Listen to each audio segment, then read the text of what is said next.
gannata fulee urgooftu durbee Maariyaamii kootu kootu burqeetu gannata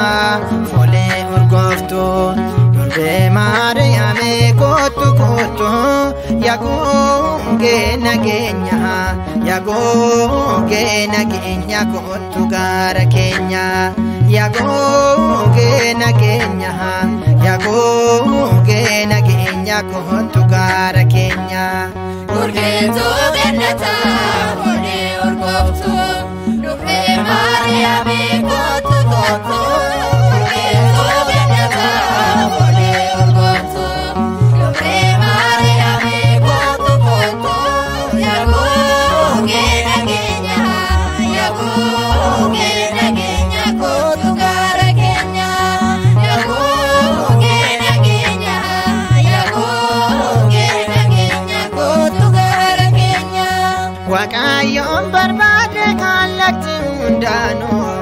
argachuun dandeenye kan si madaalu inni qulqulluudha gooftaan si jaallate dubartoota keessa ati eebbifamte Burqeetu gannata fulee urgooftu durbee Maariyaamii kootu kootu burqeetu gannata fulee urgooftu durbee Maariyaamii kootu kootu yaagooge nageenya kootu gaara keenya yaagooge nageenya kootu gaara keenya Teessoon isaa Waaqayyo hunda ol kan ta'e gadaameessi kan kee akkamiin danda'e eeyyamaa Waaqayyo baate ajajamte akka ati jettu naaf haa ta'u jette Burqeetu gannata fulee urgooftu durbee Maariyaamii kootu kootu burqeetu gannata fulee urgooftu durbee Maariyaamii kootu kootu yaagooge nageenya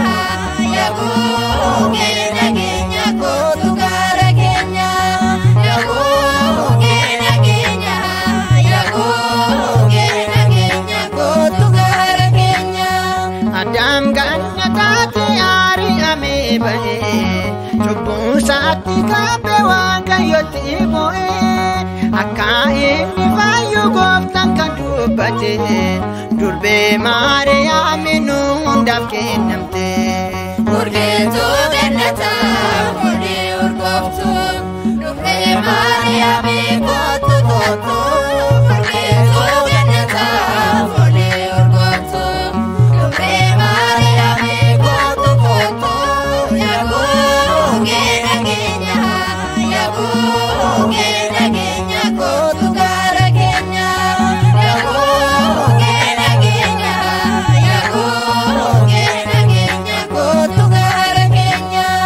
Addunyaan kan baay'ee ilma kan keetini hundumaa dandeesse osoo dadhaabini abdii si godhanne Waaqayyo duratti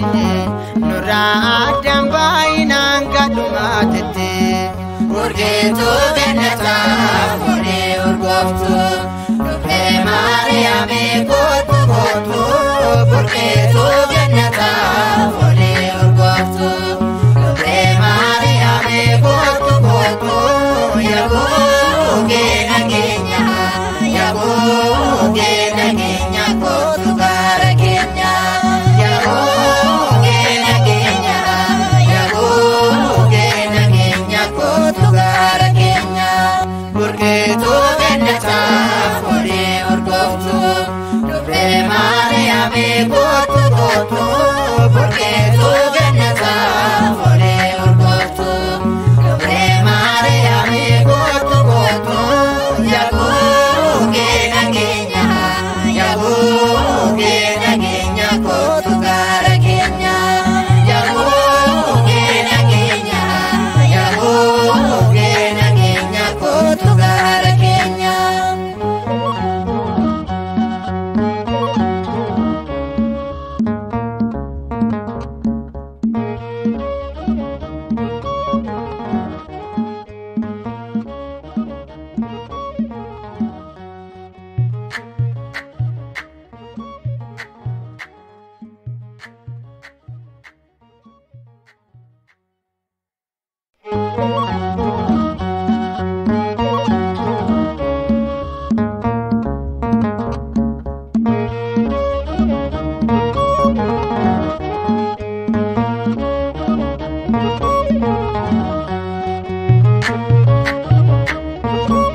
burqeetu gannata